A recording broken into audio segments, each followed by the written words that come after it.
everyone, welcome to Max Easy Lessons once more. Thank you for joining me. Again, if you're new to the channel, hit the subscribe button. If you are returning, thank you for staying with me throughout this journey. And I do hope you'll continue all to keep your bell buttons on so that you can get uploads as soon as they come out. So this one is Carter's This Is the Dark Time I Love. A rather short one in many ways in terms of the length of the poem, but it's very deep in terms of its analysis. So it's Martin Carter's This Is the Dark Time I Love. Let's get right into a reading of the poem. This is the dark time I love. All round the land brown beetles crawl about. The shining sun is hidden in the sky. Red flowers bend their heads in awful sorrow. This is the dark time I love. It is a season of oppression, dark metal and tears.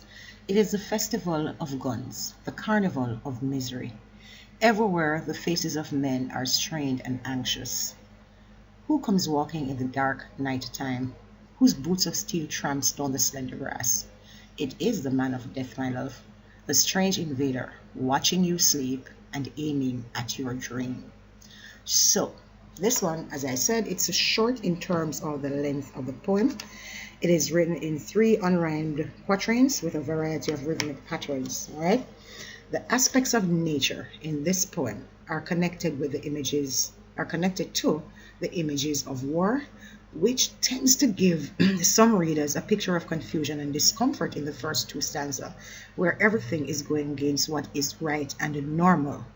The final stanza, however, points to the source of the threat and the real intention of the threat. In line 1, the poet says, "This is a dark time I love." Here, and at the beginning of the 2nd stanza, there is this statement. It is significant because of its repetition. It is followed by the evidence of the land being in darkness, and not just the darkness of the night, since, of course, the sun was shining. It is the concerns that surrounded the 1950s, when Guyana was still a part of the British Guyana, and when the British armed forces were sent in to deal with the unrest that followed the demands for self-government. The persona in this case, he explains what is meant by dark things that are happening to the person he loves. This, he is supposedly writing a letter to the love of his life, and he's talking about how dark everything had become, not because of the physical absence of light, but because of the war that was going on. In line 2, brown beetles, these were the armored vehicles, the ones that the soldiers actually travel in.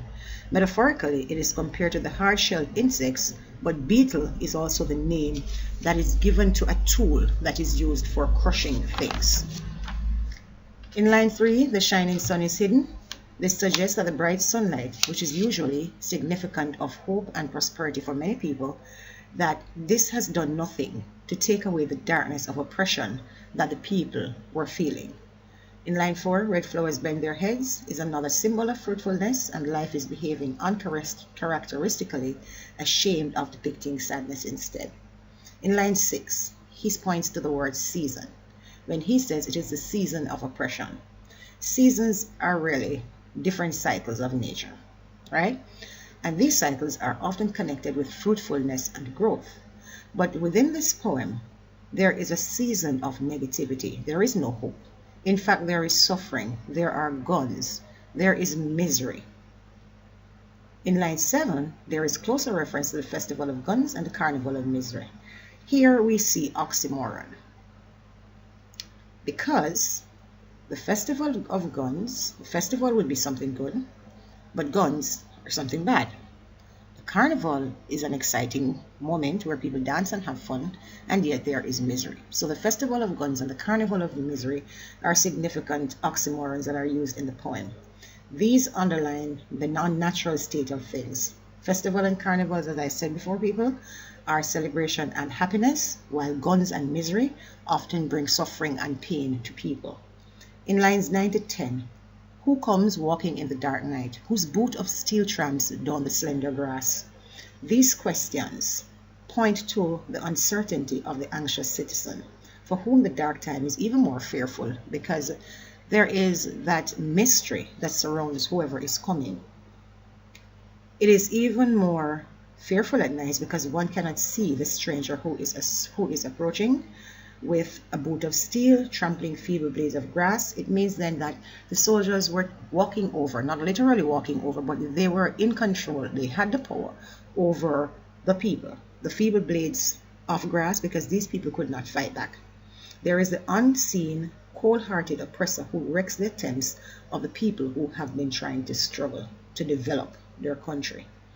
In line 11, it is the man of death, my love, the strange invader, watching you sleep and aiming at your dream.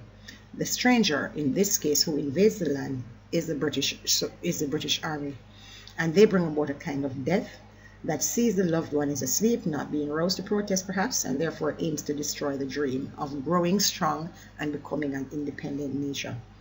The tone in this poem is one of warning. The persona points out that the signs of occupation of the soldiers, its distortion of what is natural or normal. He points to the fear and the destruction that comes with this, and he warns that what the invader really wants to kill are the dreams and hopes of the loved one. Perhaps the wish to be independent of colonial rule, and we see that this is stifled. The poem also points to the indignation of the poet, the obvious anger that he feels at the aggressive interference of the colonial power, and also to the view that the people of the occupied colony do not seem to see or to understand the threat that is coming, not just to their lives and their happiness, but to the dreams and the goals they have for their country in the future. Now let's move on a little bit and let's look at the subjects. The subjects in this is the dark time I love is based on power and authority, resistance to oppression, the lack of freedom, and also colonialism. Now the techniques are very simple. There is repetition, there is metaphor, there is alliteration, assonance, personification, there is oxymoron, there is symbol, and then there is also paradox and contrast. Rhetorical questions too are also used in the poem. Yes, the rhetorical questions create a feeling of uncertainty, and the repetition of the words, "This is the dark time I love," is kind of eerie, ominous. It tells you that danger is coming. The metaphor all around the land, brown beetles crawl about, compares the arrival of the British Army with its infestation of beetles, which are soldiers. So when an army comes in, you know that there are a lot of people there.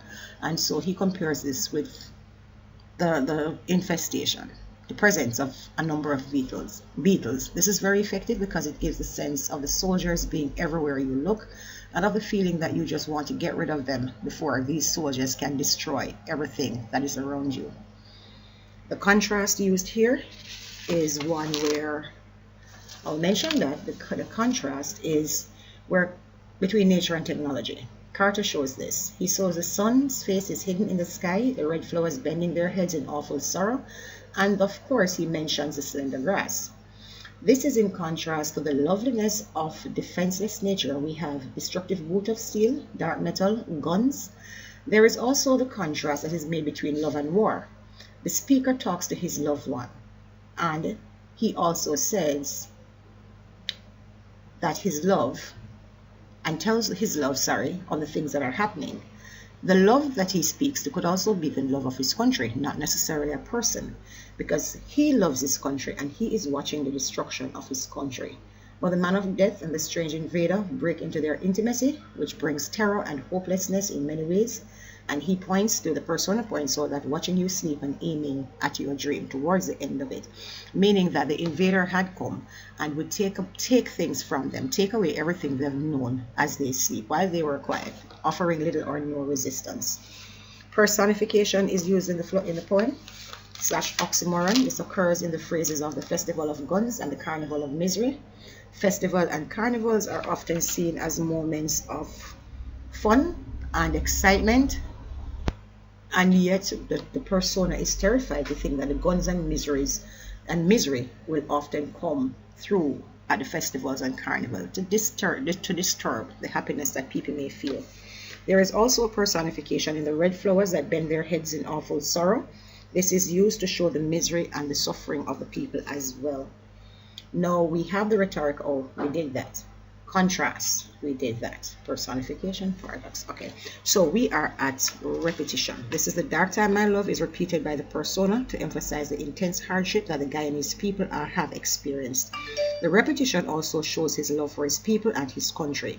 It is intended to warn the people of the dangers of British rule the control that the British have over the people, and to also further encourage these people to resist the kind of temptation that it brings. The metaphor in the poem. There are several examples of metaphor. We'll just look at a few. Brown beetles and strange invader may be metaphors for the British soldiers. The red flowers and the slender grass may also represent the people of Guyana. There is also alliteration. Examples of alliteration include the brown beetles and the shining sun is hidden in the sky. These are used to create a rhythm or a metrical effect. Assonance. There is example of assonance in the season of oppression, which is used to create not only a rhythmic sound effect, but also to highlight gloominess and battle. Personification. Yes, we did personification. Sorry about that. There is the paradox. One example of a paradox is the shining sun is hidden in the sky, which highlights the fact that gloominess tends to take control of the people and the landscape in Guyana at the time. And finally, there is the symbol. The dark is symbolic of war and terror, while the slender grass is symbolic of the defenseless or weak people in Guyana. So, what is the message in the poem? Very simple. While the poem was inspired by specific historic events in British Guyana, the impact of the poem is felt by everyone who loves freedom, who sense that the forces are at work, the soldiers are at work, that war is there to take away the freedom from the people. One can truly say that the poem is a lament for the loss of freedom and hope. Now, if you want to really understand what's happening, let's take a look at 1953 in Guyana. After the People's Progressive Party won the elections, the British government suspended the British Guyana Constitution and the troops were sent in to quell the resulting unrest. This, of course, could have been one of the reasons for Martin Carter's poem. Everyone, thank you for the support you have been giving. Please stay tuned to the channel. Make sure that you hit the red button. Make sure that you turn your bells on so that you can get more information to help you with your exams.